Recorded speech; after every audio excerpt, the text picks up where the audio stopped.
আসসালামু আলাইকুম, আশা করি সকলে ভালো আছেন। তো আমরা যারা জাতীয় বিশ্ববিদ্যালয়ের অধিভুক্ত কলেজগুলোতে পড়াশোনা করে থাকি, তো আমাদের মধ্যে একটা কনফিউশন বা কাজ করে যে কেন জাতীয় বিশ্ববিদ্যালয়ে এত বেকার।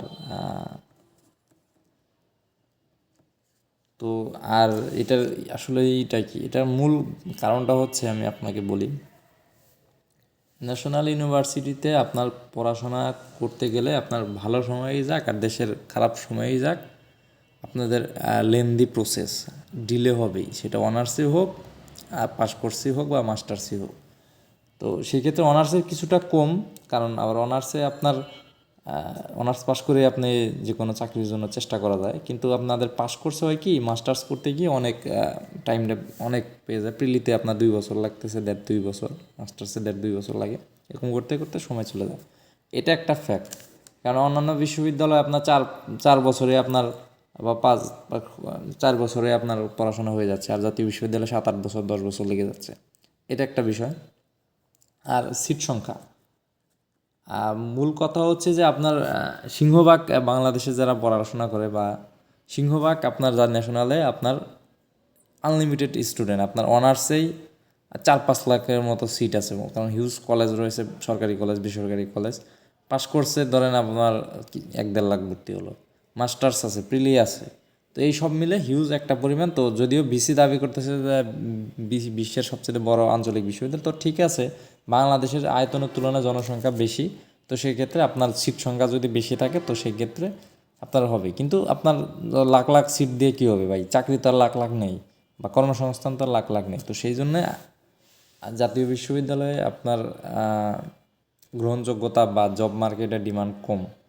এই জন্যেই আপনি একটা পাবলিক ইউনিভার্সিটি দেখেন বা ভালো মানের প্রাইভেট ইউনিভার্সিটি দেখেন, তাদের কিন্তু সিট সংখ্যা একটা নির্দিষ্ট কোঠার মধ্যে থাকে বা লিমিটেড থাকে, কারণ সেখানে আপনার অনেক ভালো ভালো স্টুডেন্টরাও, মানে পাবলিকের কথা বলতেছি, মানে চান্স পায় না, অনেক মেধাবী স্টুডেন্ট।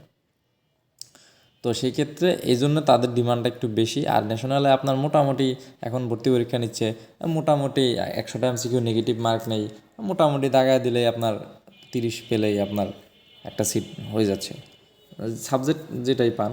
তো সেই ক্ষেত্রে আমি বলবো যে এখানে আমাদের আর ন্যাশনালেও একটা সিস্টেম করা দরকার, যে সিট সংখ্যা বা কমিয়ে আনা দরকার, বা মানে ওই ভালো মানের যে জেলা পর্যায়ে কলেজগুলো, সেগুলোতে অনার্স প্রোগ্রাম বা যেটাই হোক, বা স্টুডেন্ট এত ডিগ্রি দিয়ে কী হবে যদি আমাদের কর্মসংস্থান না থাকে? ডিগ্রির ভ্যালু বা অনার্স যেটাই বলেন, লেখাপড়া আমাদের মান দিন দিন কমে যাচ্ছে। কী জন্য? এত স্টুডেন্ট, হিউজ পরিমাণ স্টুডেন্ট, আর আমাদের দেশের জনসংখ্যা তো আনলিমিটেড আয়তনে বা সম্পদের তুলনায়।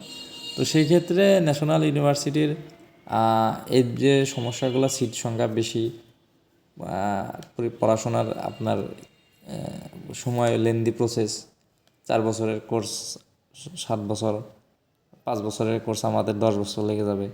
তো এই সব কিছু মিলিয়েই মানে একটা হযবরল অবস্থা। এখন অনেকে বলবে যে ভাই আপনাদের তো যোগ্যতা তেমন একটা নাই, আর পাবলিকে চান্স পান নাই, আর টাকা পয়সা নাই, প্রাইভেট করে, সে সঠিক, এটা সঠিক। আমি পাবলিকে আমি চান্স পাই নাই, বা আমি আমি পরীক্ষাই দিইনি পাবলিক, আমার সিজিপিএ খারাপ, দিতে পারতাম কিছু পাবলিকে, তো আমার ওই ধরনেরই ছিল না। আর প্রাইভেটের কথা বললে কি, এরকম আর্থিক সচ্ছলতা ছিল না যে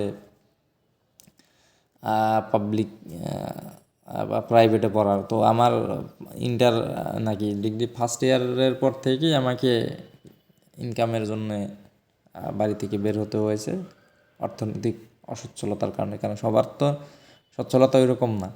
তো প্রাইভেটে যদি আমি পড়তে পারতাম, তাহলে আমার এতক্ষণে মাস্টার্স শেষ এবং বাইরে পিএইচডি করার চিন্তাভাবনা, বা পিএইচডি চলতো, যদি ভালো সব কিছু ঠিকঠাক থাকতো। তো যাই হোক, মনে করেন এই ন্যাশনালের, অনেকে বলেন যে আমি ন্যাশনালের বিপক্ষে কথা বলি বা দুর্নাম করি ন্যাশনালের পড়ে। আমি কিন্তু আসলে দুর্নাম বা করি না, আমি জাস্ট সত্য যেটা অথেন্টিক বিষয় সেগুলো তুলে ধরি। কারণ আমাদের লাইফ তো মোটামুটি শেষ, এখন এগুলো নিয়ে কথা বললেও খুব একটা হবে না। আর জব মার্কেটে ন্যাশনালের মান খুবই খারাপ অবস্থা, মানে চাকরির বাজারে আর কি। মানে আপনার ইন্টারভিউ দিতে গেলে আপনার, তারা বুঝে যাবে যে আপনার মধ্যে কতটুকু কোয়ালিটি আছে ইন্টারভিউ নেওয়ার আগে। তো যাই হোক, মানে তবে আমি বলবো যে যারা, মানে আমাদের যারা আপনারা ভালো করেছেন, মোটামুটি কম সময়ের মধ্যে অনার্স কমপ্লিট করেছেন, তাদেরকে আমি বলবো যে ভালোভাবে আপনারা চেষ্টা করেন যে শুধু শুধু বসে থেকে না থেকে চেষ্টা করে দেখেন যদি ভালো কিছু একটা করতে পারেন। তবে ন্যাশনাল থেকে অনেকে ভালো কিছু করতেছে বা বিসিএস ব্যাংকের অফিসার হচ্ছে, তবে সেটা খুবই এক্সেপশনাল এবং রেয়ার বিষয়টা, কারণ এত লাখ লাখ স্টুডেন্টের মধ্যে দুই একজন, 5 জন, 10 জন, 20 জন, 50 জন এরকম চাকরি পেতেই পারে, এটা স্বাভাবিক একটা বিষয়। তবে 80 to 90% স্টুডেন্ট যে বেকার থেকে যাচ্ছে এটা নিয়ে কেউ কোনো কথা বলে না, তো সেটাই।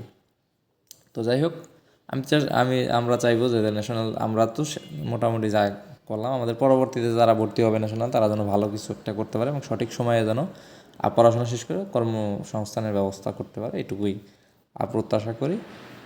তো যাই হোক, সকলে ভালো থাকেন, আল্লাহ হাফিজ।